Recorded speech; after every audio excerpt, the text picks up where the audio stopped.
Hello ladies and gentlemen, welcome back to Jay's Reviews with a brand new mini-series of reviews on the channel, the all-inclusive Mega Man X retrospective. Basically this is the exact same thing as say the Jak and Daxter marathon or the Ratchet and Clank marathons that I did prior to this. I felt the name would be more interesting than calling it the Mega Man X marathon or something. I call it all-inclusive because comprehensive was taken already, and because while maybe not one after another, I will be reviewing every game in the Mega Man X license. Or in other words, all the games listed on the franchise Wikipedia page, which includes Mega Man X, its remake Maverick Hunter X, X2, X3, X4, the Extreme sub-series for the Game Boy Color, X5, X6, X7, the RPG spin-off, X Command Mission, and finally, Mega Man X8. That means I won't be talking about the Mega Man comics that feature X or the Project X Zone games since those aren't Mega Man X games. Again, there will most likely be other reviews in between some of these episodes, but I really did want to dedicate some time to the Mega Man X series, and so here we are. So without further ado, let us begin.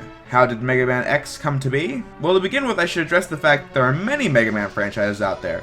Classic, X, Zero, ZX, and Legends being the main ones, with spin-offs Battle Network and Star Force falling into another timeline. The Classic series began in the NES with co-creator Keiji Inafune and had 6 whole games on the system, which to my knowledge is more than any other franchise that got a start in the NES. The first 3 games in that series are pretty beloved to this day. And you might be asking, well, if those were the first games in the series, shouldn't I review those first? Well, I actually Let's Played all the main games in that series already on Jay's Let's Plays, even though a quarter of those LPs were pretty bad. I might review them someday, but I'd rather review the games I'm more passionate about, those being the X games, the Zero games, and the Legends games. But back to the history lesson. By the time that Mega Man's 4 and 5 came out, I guess people were getting sick of the formula and needed something new, with Mega Man 6 coming out and continuing that. Weird that Mega Man 6 came out after Mega Man X by a few months in North America, by the way. The year is 1993, and the SNES is well into its lifespan, and so it was time to jump a generation. And for this jump, Keiji Inafune and his team had figured it would be best for a new setting and a new cast of heroes and villains to support it. Initially, Inafune drew up a new Mega Man, but he looked vastly different from the original, and so this new character was set to the side role to a new hero, Mega Man X. The game was released to very high reception, with no score lower than an 88 from major outlets, with common praise being how the game revitalized the stagnating Mega Man franchise. I like Mega Man 6 quite a bit, but I do understand why critics thought it was getting old. Mega Man X has sold over 1 million copies and has been highly regarded as one of the best Mega Man games of all time. But I think that covers the history of the games, and it's all the stuff you've heard before in someone else's video. However, how did I get into Mega Man? Well, he was one of those classic game characters that I'd always heard of and seen, but never tried any games from. That was until Mega Man was announced for Super Smash Bros. For Wii U and the announcement of Mighty Number 9. And that was before that game became a mess, so I was excited for it at the time. Lastly, some call me Johnny's marathon of the classic series that got me interested in the franchise, in particular Mega Man 6 and 7. And so a year later when Mega Man 7 was released on the Wii U, I picked it up alongside Mega Man X, since that was a fan favorite and 7 had more mixed opinions behind it. Honestly though, at the time, I enjoyed 7 more than X for reasons I shall explain later. I put both games down and believed I wasn't into the series. That was until a few months later when I decided to try X again and just start a new playthrough. And this was January 2015, and from then on I played the first 5 X games in the Classic series, the Zero series, the ZX games, and my personal marathon ending at the end of the year with the Mega Man Legends games. So I think that's enough about me. With that said, let's start talking about Mega Man X, and beginning with the storyline. For the sake of context, since maybe you've never played a game in the Classic series before, basically, Mega Man is a robot created by Dr. Thomas Light, among other robots, and his partner Dr. Wily gets jealous of his success and attempts to take over the world with Mega Man being sent to stop him, repeat the process 10 more times, and now Dr. Wily being fed up with his constant defeat by Mega Man, he does something to cause all these classic characters to be out of the picture. Nearing his final days, Dr. Light begins construction on a new robot to carry on his legacy, and this robot was named Mega Man X.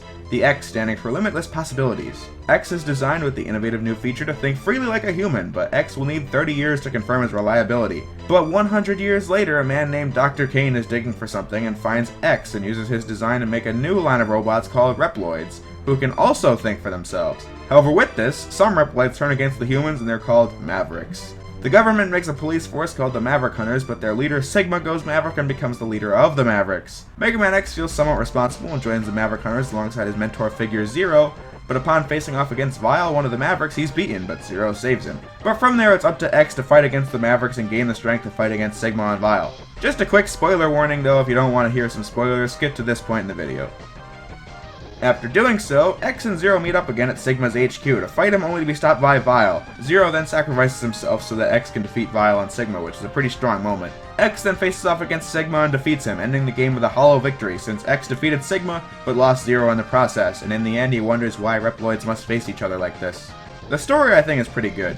I like the cast of characters quite a bit, especially more than the classic series. Zero is a memorable mentor figure for X, and I like Vile's design as a villain since he's not meant to be relatable, which is indicated by the fact that you can never see his face in the game. I'm not going to repeat the same things that have been said a million times before in other people's videos, like the fact that X grows as a character alongside the player, and how that's one of the strongest aspects of the story, or how Zero's power is an effective motivational tool for the player and X to get more powerful, since like I said, that's been said to death. Although I do agree with those claims, one thing X1's plot fails at is context. Context should be a part of every story, and what I mean is that the game should give the player all the information they need to grasp the story. X1 allows for you to make an interpretation, but the game never explains who Sigma is, who Zero is, why Vile fights against X and Zero. All the information I know is from the sequels and the remake of X1. The game's manual describes Dr. Kane finding X, but Dr. Kane doesn't even appear in this game, nor is he even brought up at all. And Sigma just sort of shows up at the end, therefore making him not particularly effective villain in this game. Mega Man Maverick Hunter X for the PSP in the story department is a 100% improvement. The dialogue has been greatly expanded for character interactions with each boss, giving us insight on each Maverick's personalities, as well as more build-up to Sigma himself, with frequent references to him throughout the whole game. X himself has more character since in the original he only had one sentence of dialogue, but here he's his own character who will do anything to do the right thing no matter what. The game also features a prequel movie called The Day of Sigma, which expands upon the events before X1, but it shows how the remake isn't canon since Dr. Kane gets killed off in this movie despite being in X2 and X3. The reason for this being that Maverick Hunter X was meant to reboot the canon and remake the rest of the series up to X6, but since Maverick Hunter X didn't sell well, the whole idea was scrapped. This game features full voiceover, but since this is a review of X1, that means voice acting isn't an issue yet. But this game has great acting with fitting voices for X, Zero, Vile, and Sigma. Later in the retrospective, you shall see why I consider this acting to be a blessing. With the story out of the way, let's dive into the gameplay. If you've never played a Mega Man game, I'll sum it up for you right now. Ever since the original, the goal was to go from start to finish shooting enemies along the way and beat a boss at the end, get a new weapon, use said weapon to kill the other bosses until the credits roll. Mega Man X has all that down accounted for. X controls pretty simply at the beginning of the game. He can jump with the B button, shoot with the Y button, and by holding the Y button down, X can charge his shot up to 2 levels. One of the new features is the wall jump.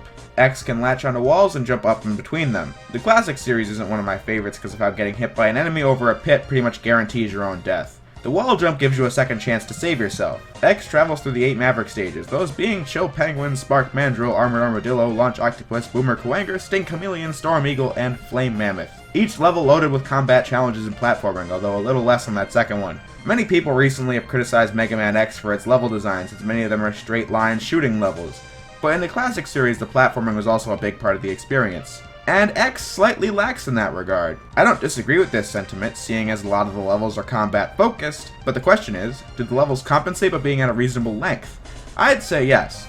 Whenever a game has a repetitive action going on, my philosophy that if it's quick and you move on to the next thing, then I don't have much to complain about. Obviously that's not the case for every game, but when something's repetitive and long, that's when I get annoyed. Point being that the levels in Mega Man X never go on for so long that you get sick of it and feel ready to move on to the next thing. You might notice that X's health bar is much smaller than the original Mega Man's, since Mega Man had a preset amount of abilities with maybe a few upgrades here and there. But Mega Man X has a ton of collectibles. Think of it like this. Mega Man 1 established a basic formula, Mega Man 2 really defined what Mega Man was with 8 bosses and all that, but Mega Man X, I believe, defined the rest of the Mega Man series with upgradable health, hidden upgrades, among other things I'll talk about later. As I said, X's health bar is pretty small, but in each of the 8 main levels, there's a heart tank to increase X's health, and by the end your health bar will be at its maximum potential. The reason why this was done was because the team saw the RPG genre getting more and more popular, so they figured having X start weak and get stronger by the end would be a good way to draw in that crowd. In the classic series, Mega Man could collect E-Tanks. What these did was restore Mega Man's health, but it was only a one-time use. One of the new upgrades in this game is the Sub-Tank, and there are a total of 4 in the game. The difference between them and the E-Tanks is that these 4 stick with you for the entire game, and if you're at full health and collect health pickups, then that health will fill up your Sub-Tanks, allowing you to use them to refill your own health. Thankfully, the game has many great spots to do so, and with that, I don't think you'll be starving for Sub-Tank energy at any point in Mega Man X. The same principle goes for weapon energy, because if you don't have a weapon out, then the game will give the energy to the weapon you have the least energy for. One problem I have with the sub-tanks is that when it's full and you use it, regardless of how much health you actually needed, it will take all of it, which is an obvious issue that never got fixed until the Mega Man Zero games in the Game Boy Advance. The Mega Man X sequels, however, never fixed it, and I really can't understand why that is. It's a pretty obvious flaw. One of the main collectibles, however, are the Dr. Light capsules. There are 5 of them in the game. Keep in mind the fact that in this game, these are meant to be pre-recorded messages, because I'm going to bring that fact up again in later videos. In the capsules, X gets an enhancement to his armor. The one you'll find first are the leg parts, which will allow X to dash for a boost of speed, and this is done by holding down the A button or double tapping the directional button in the direction you're facing. Personally, I find the mapping of the dash and the L button in the Zero and ZX games to be more comfortable, but I think this works just fine. The head parts allow X to break certain bricks with his head, and you're only ever going to be using this one a maximum of maybe 3 times in the whole game. It's pretty useless to be honest, although I don't mind it much. The arm parts allow X to charge his special weapon, and his X Buster to a 3rd level and do more damage. There isn't much else to it than that, so it's pretty simple and effective. The body parts reduce the damage X takes by exactly 50%, which as you can probably imagine is very useful. Only complaint being that getting to it requires beating a really tedious mini-boss, but even then that's not a big deal. With all 4 parts completed, you have assembled the first armor and are more powerful than you were before. After you've collected everything, you can go back to Armored Armadillo stage and get to this point at the end, jump off the cliff, and repeat the process a few more times. The intended way, I think, is to play through the stage 5 times in a row. But who would do that? Dying a few times is already tedious enough as it is. But the reward is well worth it, seeing as you get the Hadouken, a move from the Street Fighter games. And while I've never played a Street Fighter game, I do really love this ability, since with it you can kill bosses in one hit. Although a big problem is how you have to be at full health to do so, and the timing is a little specific, but I do enjoy using it regardless. The good thing is that you don't ever need all these abilities to beat the games, and on my first playthrough I didn't even have the head parts. But the game does throw you a bone by giving you the arm parts from Zero later in the game if you didn't get it from Dr. Light. The foot parts as well are just given to you since it's impossible to bypass it since it's just sitting there in Chill Penguin stage. All of these collectibles are optional, making this game very customizable and replayable. In addition to that, the choice being up to you to decide which stages you go to in what order, one player playing Mega Man X will have a completely different experience from someone else who played it, which is what I like in a game. A good example of replayability and world building in Mega Man X would be the fact that depending on your actions, some levels will be different from before. The world map gives you context as to how. Spark Mandrill's stage takes place in a factory with electric beams flying at you, but if you beat Storm Eagle's stage prior to going there, then his airship will crash into Spark Mandrill's factory, deactivating most of the power. Or how beating Launch Octopus causes Sting Chameleon's forest to flood, or how beating Chill Penguin causes Flame Mammoth's level to freeze over. Problem is that over half the extras require the dash to be found. No joke, every Dr. Light capsule requires the dash to get. As do most of the heart tanks and sub-tanks. Meaning if by accident you end up at Chill Penguin's level last, then you'll have to do a lot of backtracking. Thankfully, you wouldn't have to do the whole level again, since once you beat a level you can just leave any time you come back to it. That's assuming you could beat most of these levels without the dash to begin with. The stages, I think, are simple enough to do without the dash, but the bosses are the real issue here. Many of them hit hard and have attacks that are virtually impossible to dodge in your first playthrough. Take Spark Mandrill, for example. His sprite is huge, and so dodging him when he punches the wall will require having the dash off the wall. Otherwise, odds are you'll get damaged. This is why I liked Mega Man 7 more in my first playthrough, because somehow I managed fighting this guy as a first boss, and I couldn't beat him. It was just impossible.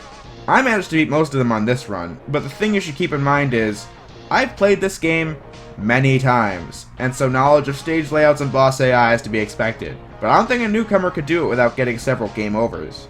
You can also just rule out Launch Octopus and Armored Armadillo, since I could barely beat Launch Octopus with his weakness when I did my weakness run of this game, and Armored Armadillo is literally impossible for someone who's never played the game before. I say that because I can barely touch him and he kills you in about 3 hits, and so I highly doubt at first time we'll be able to kill him no sweat. Another thing that sucks without the dash would have to be the intro stage. I know it's a classic level, but I played through this game 3 times for this video. One time where I played my way, a second time where I went in weakness order, and another time where I tried the bosses without their weaknesses. The intro stage doesn't have the dash, and the level design is more or less a straight line, so that frustrates me since on the 3rd time around in a row I'm just ready to pick up the pace. Back to the topic of bosses, the best order for using weapons on the desired bosses will be Chill Penguin, Spark Mandrill, Armored Armadillo, Launch Octopus, Boomer Kuwanger, Sting Chameleon, Storm Eagle, and Flame Mammoth. However, again, there will be backtracking if you plan on 100%ing Mega Man X this way. My ideal least backtracking route would be Chill Penguin, Storm Eagle, Flame Mammoth, go back to Chill Penguin for the Heart Tank, then go to Boomer Kuwanger, Spark Mandrill, Armored Armadillo, and finally Sting Chameleon. The issue of bosses being really tough to beat as a first pick isn't exclusive to Mega Man X1 though, since proper boss balancing is an issue that plagues so many games in the Mega Man franchise, seeing as the games always leave it up to you to choose what bosses you want to fight. but you'll never know who is the best one to do first without a guide, and I know Nintendo Power existed, but not everyone had that, so not everyone will know. If over half the roster is unbeatable, then I think that's an issue with the game design presented here. If X3, the Zero games, Mega Man and base, whatever it may be, can be criticized for this, then I think X1 deserves the criticism as well, no matter how much of a classic game it is. Beating each boss grants X a new weapon, and these are some of the best in the series, each one having a definitive use and interact with the environment. For example, Fire Wave makes quick work of obstacles. Shotgun Ice ricochets off the wall, hitting enemies you couldn't hit with standard weapons. Boomerang Cutter is good for getting weapon energy and health that's out of reach, or a power-up or whatever it may be. Rolling Shield is pretty powerful. When charged up, it provides a shield that kills all enemies that die in one hit. Chameleon Sting shoots out 3 shots going in 3 different directions that's good for situations where multiple enemies are coming your way, but the charge shot makes you completely impervious to enemy fire for a short while. Electric Spark on its own isn't anything to get excited about, but when charged up it clears away enemies on the screen in no time. Homing Torpedo is good for hitting enemies out of reach from any point on the screen. The most powerful being Storm Tornado, which kills almost anything that moves. It's pretty overpowered, but I don't think that's a bad thing in this game. In Mega Man 2 I think that's a bad thing, since that game has other weapons, but the Metal Blades literally do anything those weapons could do and more. So the balancing is more than off there. But here, Storm Tornado can't do everything, so I don't mind it as much. With all that said and done, after the 8 Mavericks are defeated, you can move on to Sigma's Castle, 4 stages where you must refight the previous bosses, only it's easier now since you have more moves. Some parts are tricky, but I feel if you made it here, you can beat the game. Tricky parts in the first stage being how there's a platforming section with a bottomless pit that's really annoying to get through without a special weapon, and a climbing section that's the exact same way. The second and third stages, however, shouldn't be a problem. The final boss is in 3 phases, with the first 2 phases being fairly simple, but the final phase can be troublesome, but not to an obnoxious degree.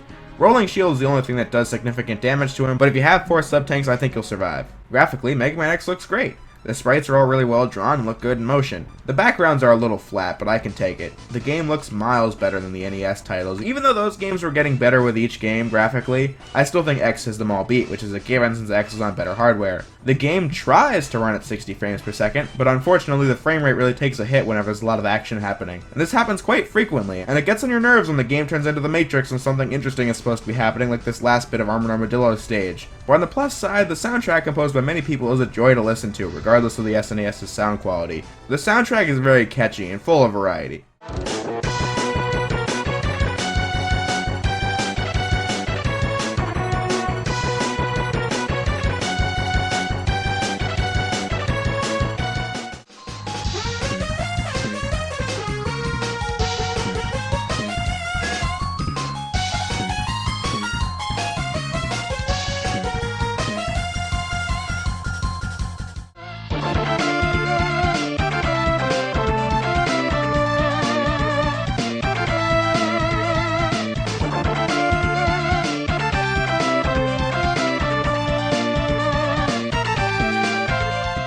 And that just leaves us with the remake, and no, I don't mean the iPhone version or the DOS version or whatever, I mean Mega Man Maverick Hunter X for the PSP released in 2006. And it did pretty much everything the original did, only with updated graphics, 3D character models, widescreen, and like I said earlier, a retold story with more context and full voice acting. The level design is pretty much the same though. The only major gameplay differences I can think of are the Dr. Light capsules. While being at the same stages, the actual ability is what's different. What I mean is that in Flame Mammoth's level you can still get the capsule on the hatch above the normal pathway, but instead of the arm parts, it's the foot parts. Another new feature is the ability to quit the stage regardless of whether or not you beat the stage, which is a huge plus in the convenience of the game. The Hadouken has even been simplified, now making you only have to go through the whole level without getting hit as opposed to dying a few times. It might sound hard, but using the right weapons can make it much easier. The soundtrack has been redone with actual instruments, and while I don't like it as much, I think it gets the job done.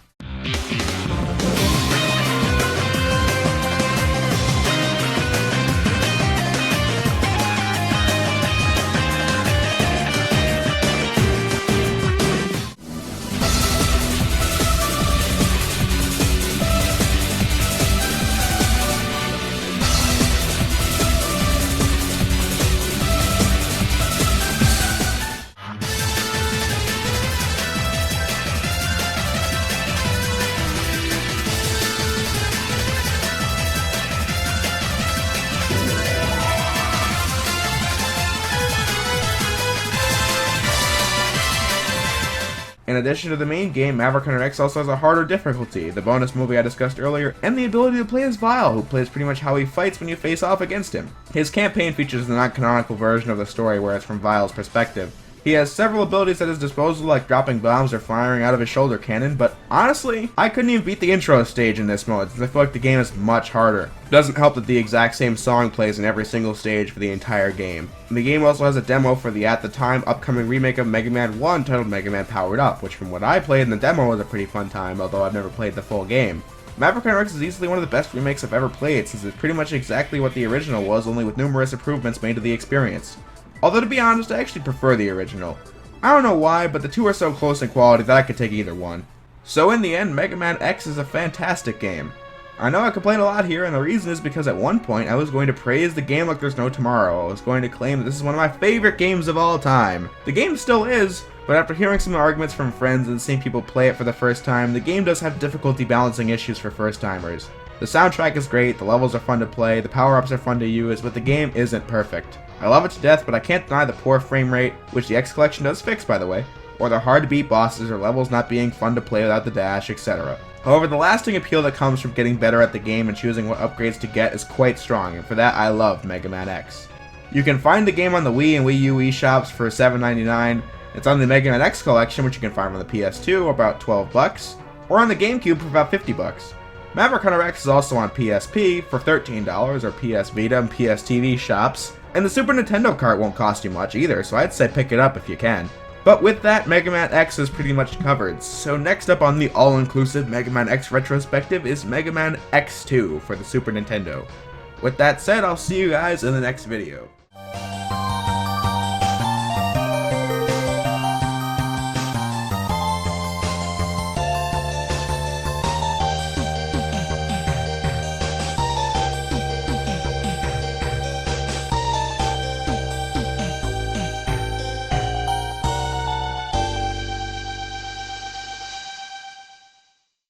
By the way, fuck you, Gavin. The password theme is great.